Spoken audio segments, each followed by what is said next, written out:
Welcome to the Team Prosperity Wednesday meeting. We're going to get into some tools today that most people should have in their virtual toolbox to help them, get started with the business as well as to grow the business going forward.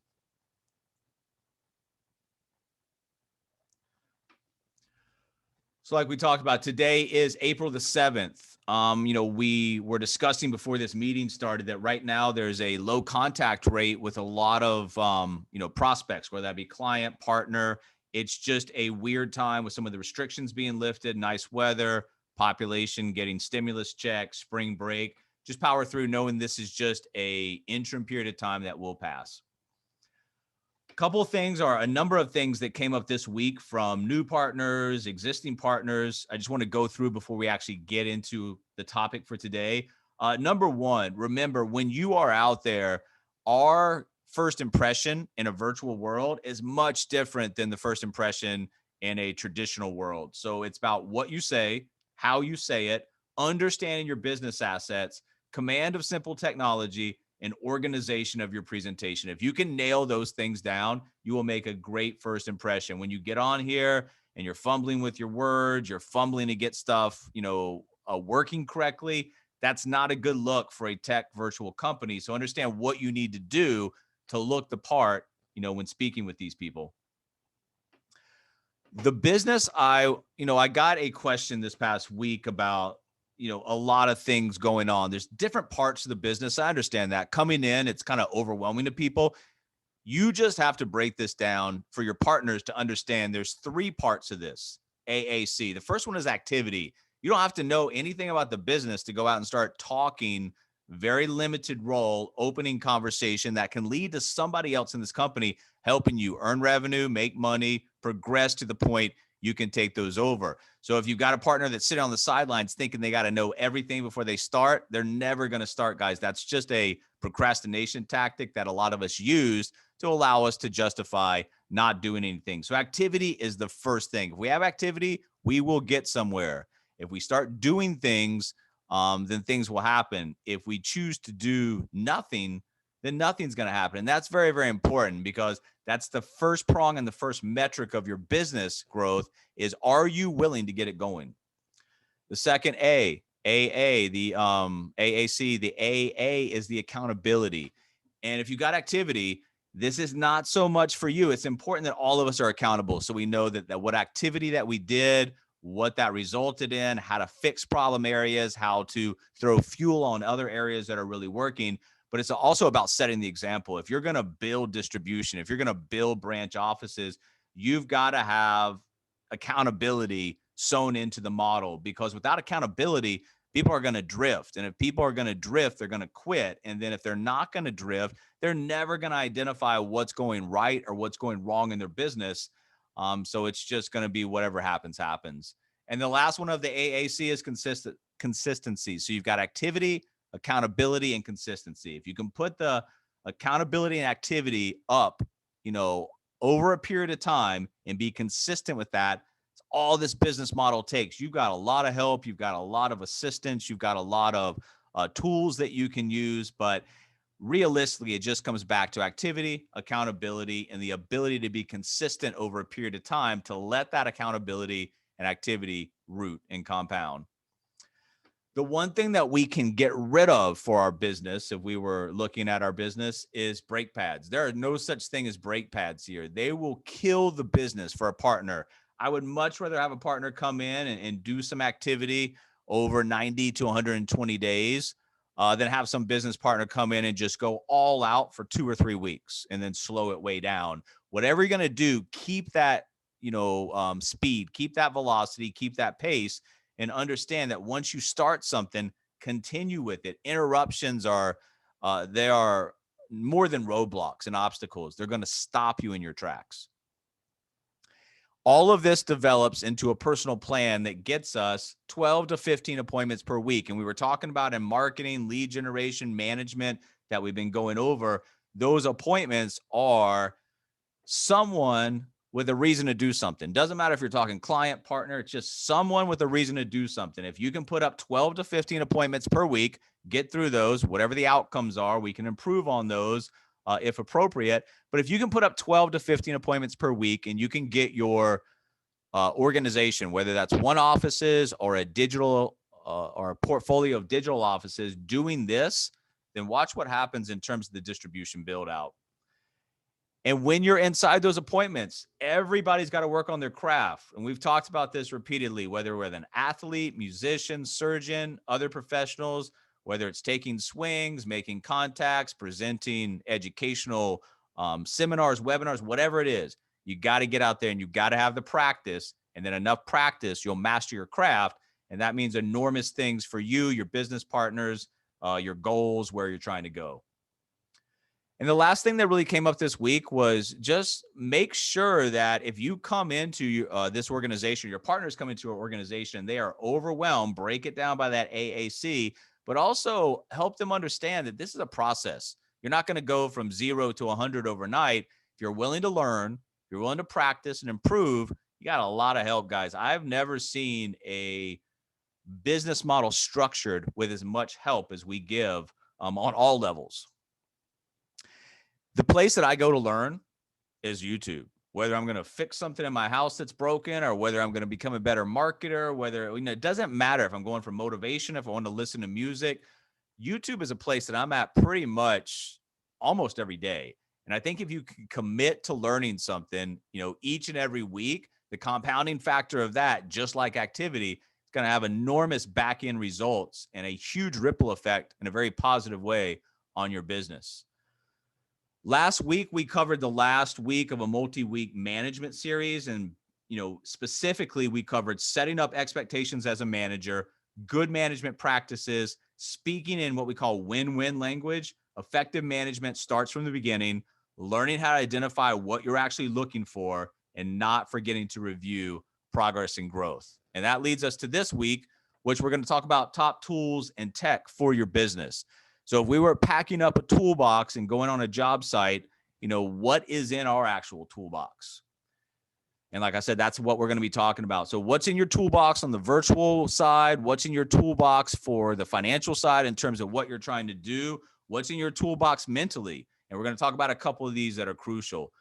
First thing is you've got to have some type of an outline or some type of a roadmap, some type of a plan of what you actually want to do. Too many people come in with no idea of really what they want to accomplish. And if you don't have any idea of what you want to accomplish, that how to get there is going to be non-existent because the end point doesn't exist. You have to have an outline, something that you are going to come up with that you can accomplish, that motivates you, that you revisit on a periodic basis to make sure you are making that progress and getting things checked off.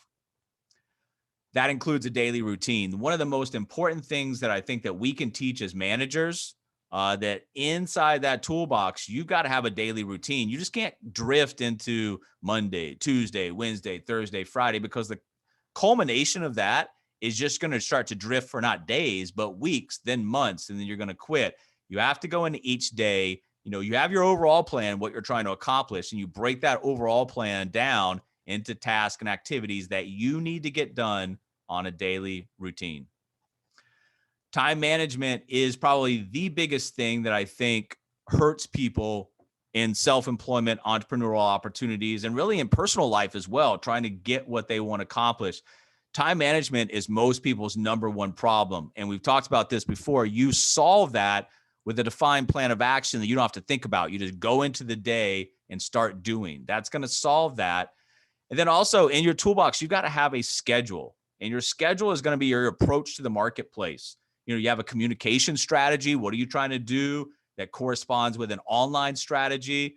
Whether you have a website or whether you're using replicated sites, doesn't matter. That's inside the online strategy. And then last is the social media part, branding, educating, entertaining, all of these things come together in some type of a schedule that you need to follow. So once again, if you have a daily routine, the things that you need to do, and incorporates a schedule that looks like this with communication, online, website, social media strategy, then what you do on a day-to-day basis just becomes very routine and very secondhand. And like we posted in the Facebook group the other day, it takes 21 days to build a habit, takes 90 days to build a lifestyle. So if you incorporate these things and really start to implement them day in, day out, They become routine, second nature, no big deal.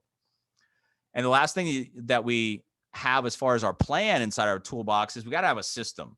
People show me stuff sometimes and I'm saying, how in the world is this replicatable, in multiple offices? If it's not, then it's pointless. You have to have a system that you can follow, the next person can follow, the person down the line can follow, because without a defined system, you're never going to build massive distribution. Remember, simplicity is the ultimate sophistication.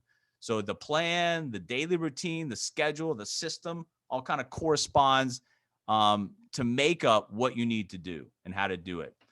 Also, in your toolbox, guys, you got to have a wow factor. You got to be excited about your business. You got to find something on a daily basis that excites you about your business. Not going to be the same thing all the time, but you've got to go into the marketplace. When we talk about, if you're in the money business and people fear money, then you've got to bring the wow factor. You got to bring the passion, the confidence, the excitement that you have a solution in the marketplace that actually works, and then drive that solution into the marketplace with creative ways that center around that wow factor. Don't give it all away. Learn how to present things in a way that draws general interest, that gets people raising their hand.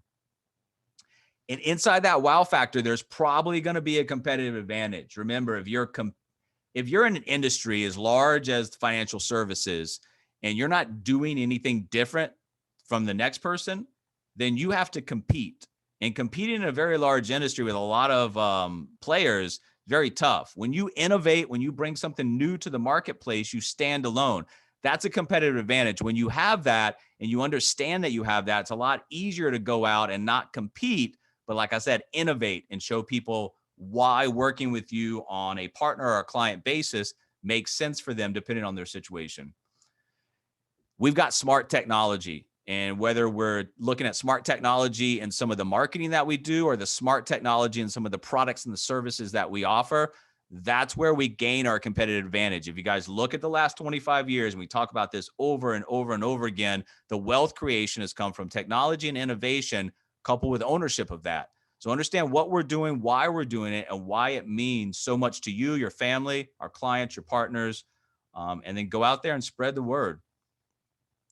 Remember, financial technology, fintech, is a huge opportunity. If you look at what's going on in the industry right now, it was stale, stagnant for a number of years. It is going through so much upheavals through the innovation that you're going to have all these new entrants. You're going to have all these new players. We're one of them. So understand where we stand and understand that you've got something that solves problems. And when you go into the marketplace with an effective marketing strategy, we're here for the long run. Innovation, we talked about this. Simply working harder is not the answer. You've got to have stuff in your toolbox that allows you to, once you've started working on the right thing, work in the right way, which is working smart. Innovation, automation, all of these things that help us get in front of more people, open more conversations, help more people. If we're backed by the mission, money comes. And we've got to do it at a velocity and a speed that success loves. So what we're trying to do is we're trying to bring our products, services, solutions onto the marketplace in a mass distribution level, but you can't sit around. You're not going to sit on your hands or contact a few people a day. The person who's going to become the most successful in a business like ours is the person who's able to get their message out to the most people, because you have a big problem, you have a viable solution, that comes with big rewards. Some of the other tools that I use daily, GMass. If I'm, bulk mailing people and I want those to go out at individual level, GMass is a great, efficient, cheap way to do that. Lightshot screen capture tool. Whether I capture something and post it for my own purposes, change it into a meme. If I'm in a webinar, instead of writing stuff down that I can't even read later, I just capture the slides with Lightshot. Mailtrack's a great follow-up tool that you need, because A, it tells you that, if somebody opened the email, they actually received it. And then B, from a follow-up standpoint, somebody's reading an email right now and I can get back to them in a good, quick time. They haven't lost the information they've been reading. I can talk to them directly about that. And then finally, Sniply. Probably don't use Sniply every day, but Sniply is a great free tool up to a certain point that you can take articles, recycle them, and put your own call to actions on there to try to use that for marketing purposes. So once again, A lot of these tools just make things easier for us. You don't want to make your business hard. You want to make your business easy and easier for your downlines as they come in. Also, in your toolbox, you've got to have some type of a calendar and then some type of a CRM to house your data. Now, lately, we've been using IQ Dial, and I really started to use that as a CRM as well, because from that, I can email, I can text, I can put the notes in, I can take multiple campaigns and combine those together. And then finally, our to-do list. So all of these things are stuff that if we open our virtual toolbox and we had different shelves, this is the stuff that's in or should be in the toolbox. As far as calendars go, I use Calendly, and I think a lot of us are starting to use Calendly as well. It's a great tool for a lot of different reasons. Number one, it gives the power for a reschedule or cancel to the other side. So it cuts down in the no-shows, increases reschedules, and increases cancels, which is good. Another thing is when somebody goes to my calendar and puts in their information, creates a database for me. So I've got all of these prior conversations that I can turn into leads, or I can enroll them on newsletters if appropriate, whatever the case. So understand, when I'm in control and I send my calendar link out, keeps me in control of the conversation and it keeps me in control of the data. For social media, we really concentrate on two. Now, Twitter, Instagram, all of this other stuff, if you want to use those and use those effectively, by all means, social media is a great opportunity. But you're building your brand really on these two. And I think if you master these two platforms, you really should have enough leads coming in where you're busy enough off those two platforms. Connect, the messages, the posts, the interactions, the engagements, the groups. It's all here. We live in an era of big data. If you know how to access it in a way that makes sense, you've got leads coming from everywhere. Remember, just a couple of things. If we're talking about, our Facebook being a tool in our toolbox, we need to understand, and this has also come up lately, the difference between a profile and a page. Your personal profile and your business page are obviously different. What you need to understand is that most of the activity and most of the action is going to come through your personal profile. On your business page, if you've got 1,000 people that like your business page and you post something, very few people are actually probably going to see that. It's a lot easier to maneuver with your personal page, and then use your business page as a backup. Invite them. If you're writing stuff on here, it seems to be SEO'd pretty well. But understand that it is not imperative that you have a business page. You can do everything that you need from your personal page on Facebook. And then also understand the difference between like a private group, closed Facebook group for members only that we run. We don't let outside people in. That's part of should be a tool in your toolbox, because we have recognition, information, we get to know each other, ask questions there. It's definitely something you should have. Now, on the outside, the other Facebook groups that you are joining because of professional or personal interest, understand that if you work those correctly, it'd be a great way to meet people, talk to people, network. And like we talk about, it's not about pitching people or prospecting. It's about talking. The more you talk, the more questions you ask, the more information you get from the other side, uncovers a problem that you can come in with a solution and then an action step. One of the things that you guys should consider is start your own group. Now, for example, if you hate the topic, don't start a group on it. You have to be passionate about the product or the topic. And let me explain, just because it's not geared towards financial services or money doesn't mean that you can't turn that group into lead generation for you. So start a group about what you want to talk about, what you're passionate about. And then from that group, you're going to gain access to people, going to gain access to data, and you can open up conversations through that. The other second social media site that we highly recommend that you start to get into and you start to really understand, work on, and then eventually dominate is LinkedIn. And that all starts with your LinkedIn profile. If you are looking at your brand online, your LinkedIn profile is so important from a professional level. It's not something that you put up one time and forget about. It's something that you continue to work on, make better, add stuff to it. When people go to your LinkedIn profile, you want them to be kind of awestruck or a little bit blown away by the amount of stuff that you have on there. Things like recommendations, endorsements. These are all important, guys. Realistically, if you look at LinkedIn as a tool for you in your virtual toolbox, much of what you're going to be doing there daily starts from two areas: navigation bar and search. Whether you're talking about topics or people or whatever it might be, hashtags, you can all get to it from there. So if I was like any type of like a menu for, TV channels, you find a channel you want, enter. Same thing here. You're just finding people you want to talk to, topics you want to read about. It all starts from the navigation and search bar. What you also need to do is understand that just like Facebook personal profile can be used for business purposes, LinkedIn is a business site. So what you want to do is stop thinking about yourself as a person, start thinking about yourself as a personal brand. And when you start doing that and building your brand, everything kind of comes into play on LinkedIn. You start to understand, oh, I need to add this because this is what I'm working on. Like I said, it's not just something that you throw up one time and you forget about. LinkedIn is something you continually work on and build because it's a huge part of your online presence. Just like Facebook, LinkedIn has groups. The only difference is the LinkedIn groups, for whatever reason, there's not a whole heck of a lot of activity going on in there, which means a couple things. Number one, if you put something in there, it's probably going to remain for a long period of time. Number two, if you're members of LinkedIn groups, just because you're not a first connection, you can still message and speak to those people. And number three is, just like we talked about with Facebook, starting your own group, based on something that you're working on professionally, can get a whole bunch of that partner persona surrounding you. And it can be a great database of information for you.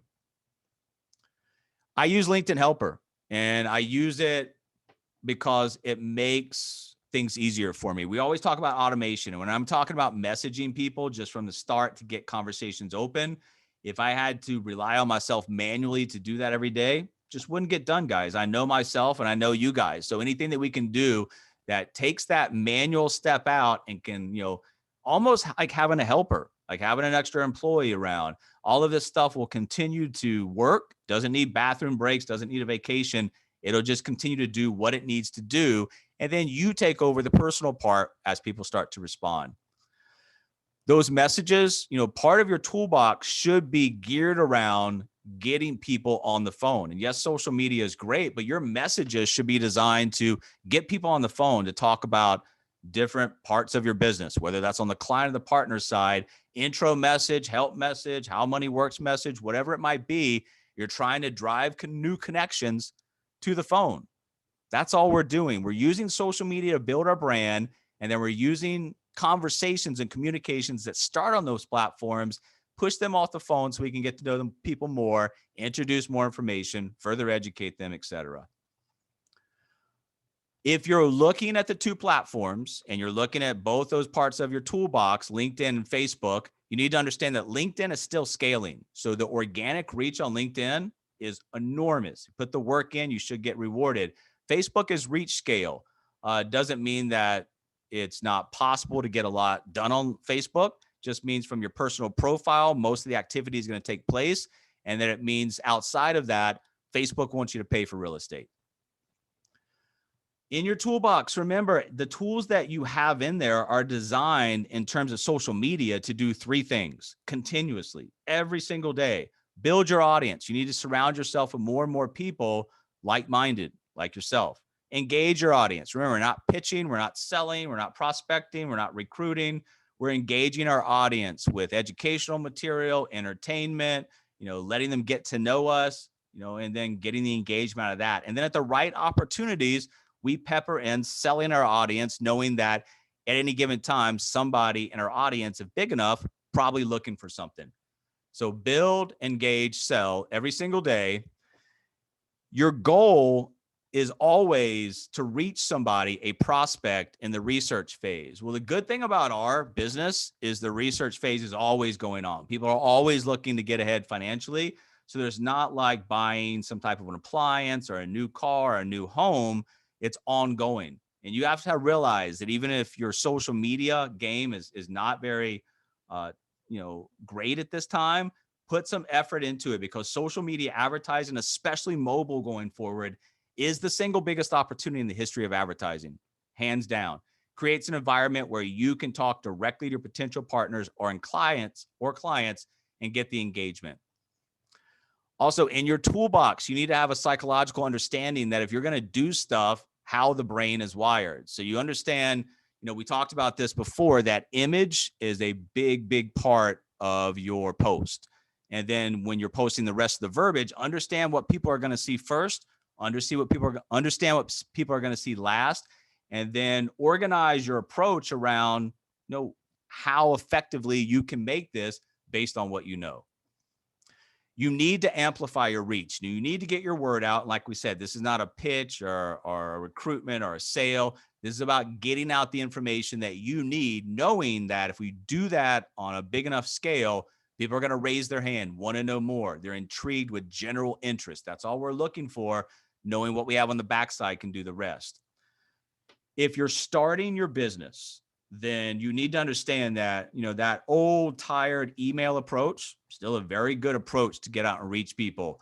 LinkedIn, paid advertising, landing page, website, social media, it all makes this, pyramid. Just like we have a pyramid for prospecting where we go through, we have a pyramid for social media and marketing. And you have to understand that you don't need to come in with big bucks to get the type of audience that you need and to get the type of engagement. If you're out there working it and you're doing the stuff that you need to do, things will take care of itself. Remember, be real, be authentic, open up. Another thing that we need to work on going forward as we bring more people into this organization as leaders, we need to help them. And one of the ways that I think that we're going to help them is by helping them market to webinars where we can take over and help bring people in, whether it's on the client side, the partner side, helping a partner, if they have 8-10 people, that they can get on a webinar knowing that if we can talk to them, take them through the process, either as a homeowner, as an agent, whatever it might be, lead them to that point. I think that's something that will be a benefit to us going forward. We'll have some more information on that pretty soon. And then you've got to have ways that you approach all the markets: warm market, common market, social media market, and the cold market. If you are running in all of those markets and you are getting leads off all of those markets, and you can teach people how to get or how to do the same exact thing, it's going to create, like we always talk about, a velocity and a speed in your organizational growth and build out that you're looking for. Another thing that you've got to have in your toolbox is a persona. If you're looking for the perfect client or you're looking for the perfect partner, who exactly is that? Remember, it's a lot easier to find somebody once you know who you're looking for, because once you have that persona, you can identify where these people usually are online, get in front of them with a message that has a percentage of them raise their hand, and then dominate that part of the marketplace. You don't have to, not only do you not have to, you can't be everything to everyone. And we talked about this before. You need to nail down personas, dominate those personas, knowing that the diversity of your offices will come from hiring people. Just because you're concentrating on a certain type of person does not mean that your whole business is going to be built on that person. You'll get the diversification just from other people open up their markets, other people open up their personas. It's so important that you identify the right people to bring in, because sometimes if you bring in a client as a partner, well, guess what? You're spending many more hours, spending a lot more time, energy, resources on that person to get them to the end point of where they were going to be anyway, which was a client. Don't try to make a client a partner a client. All of these things, put the person into some type of understand where they fit in. If they don't fit at all, don't try to fit them. If they're a client, talk to them as a client. If they're a potential partner, talk to them as a potential partner. But understand you're trying to bring in people to help you build a business. If you don't think they have the opportunity or the ability to help you, don't bring them in. Don't, offer them a position, because you're wasting your time, you're wasting our time, you're wasting their time. Think about if you were, in a position where you had to hire somebody for a salary, and you're talking to this person, what type of a salary would you put on this? If it's ultra low, that means that they're probably not going to be the partner that you're looking for. Because at the end of the day, we have a digital marketing opportunity in a very large industry with a huge client need that creates a distribution model that can help create a cash flow asset that pays a lot of passive income, that's centered around business ownership, no point of resistance, and then no barriers to entry. Now, no barriers to entry doesn't mean for our competitors, It means for the people coming in, they can instantly have a plug and play operation. So when you're looking at this, that's a lot to offer somebody. Make sure you're bringing the right person in. Another thing that you have to have in your toolbox, and you have to make sure that the partners that you're bringing in have in their toolbox, is a growth mindset, because anything that we do continuously, we're going to get better at it. We have to. So you're looking for people that want to improve, that are humble enough to submit to learning something new, getting in front of people, helping them. That all comes from a growth mindset, has to be part of the toolbox. And then the toolbox has to come with a multi-touch follow-up system: phone calls, emails, text, social media, follow-up. You can't just interact with somebody through one medium and expect it to get done. Multi-touch. Your job is not to convince, rebuttal, explain. Your job is to create and resolve. That's it. So the marketing, advertising, branding, reminder, follow-up, emails have to be part of your overall approach, has to be a tool in your toolbox. But understand, if you can automate some of this, you 100% definitely should be automating as much of this as you can. And when you're automating, you want to kind of test out a couple of different variants and see, hey, this is getting a better response than this. So you can go with something. If something works, just beat it into the ground until it doesn't work anymore. If it's not working, change it up ever so slightly till you find something that actually does work. Text got to be a tool. Now, you're not texting people, randomly. Like I call it a cold text. That's not a smart idea, guys. You always want to give people, if you're marketing, an opt-in opportunity, but text for follow-up is a great way to resolve leads. So if somebody is, in some type of an interim period of time where you're trying to push them to the next action step, text can get that resolved. And if they're not willing to go to the next action step and you're waiting on an email, you're waiting on a social media message, you left a voicemail 2 days ago, but you didn't send a text, that could be the difference between you resolving that lead right now and you trying to resolve it over the next week or so. Also, in your toolbox, you have to understand and implement the 5 elements of entrepreneurial success. Got to build that personal brand. We have the product. You got to develop the market. The money will follow. And like we talked about, the growth mindset has to be there, because what you want, which is what everybody else wants, you have to learn how to get a plan to attain that for yourself and teach other people how to do it. Remember, as we go forward in life, we want to make more money. We want an easier life. So that comes from lifestyle freedom, financial freedom, time freedom. How do we get there for ourselves? And how do we take other people there as well? You also, in that toolbox, you got to have a mission and a belief. And you've got to you can't be a secret believer or a secret denier. You can't in public be talking about what's going to happen and then secretly behind the scenes, not believing it yourself. You have to believe in 100% in what you're doing, the ability to help people and the ability to make a lot of money. Money matters, guys. And whether people want to admit it or not, money is a part of our life. And if they don't understand how money works, they're going to spend the rest of their life working for money, struggling, and they'll probably be working until they die. So the mission in the toolbox is what gives us our drive. It's what gives us our organizational vision of what we're trying to do. And that surrounds us with all the individual, missions, visions that collectively make up what we're trying to do. But America's only ranked 16th in the world in financial literacy. American families are paying the price. That's the mission, how money works, putting people into a better financial position. The financial position of the American citizen right now is dismal. We're trying to improve that. That's where our How Money Works campaign comes in. And when you understand what people are struggling with, procrastination, inflation, losses, taxes, a lot easier to talk about those and preemptively overcome those. So these people feel like, hey, this is actually somebody that I would want to further talk to that I think can help me. Remember, do you have a desire to dominate the marketplace? That's got to be part of your business plan. What's going to get the results? Well, you actually have to do that. We talked about the AAC, activity, accountability, and consistency, and the grit, refuse to give in or give up. This has to be part of your business plan, which is part of your toolbox. And then each day, you've got to make goals that you have direct control over. If you're brand new, you don't really have that much control over how much money you're going to make, because you're passing off a lot of the roles, you're getting a lot of help, you're just starting, but you do have direct control over how many people I can attempt to contact, how much video information that I can get out. All of these things that you directly control 100%, That's what you want to concentrate on. And then each and every day, review those along with your vision and get to it. It's not about just having a bunch of zeros in the bank account, guys. The key to success is taking action and finding a way to create the freedom you want. Those zeros, they just represent options, choices, freedom. It's about having options. Successful people, they take big risks. I know that, Alana and I and a lot of you have taken big risks to be part of this, knowing that we could possibly fall hard, that if we don't put it together in the right way, it might not work, but they might succeed more than they ever dreamed. I think we're on a collision course right now to bring a lot of people success and a lot of people freedom. So that's what I tell myself every day. And that gives me the fuel that I need to go out in the marketplace and effectively talk to potential clients as well as partners. Next week, we'll continue on with things that will help you directly into your business.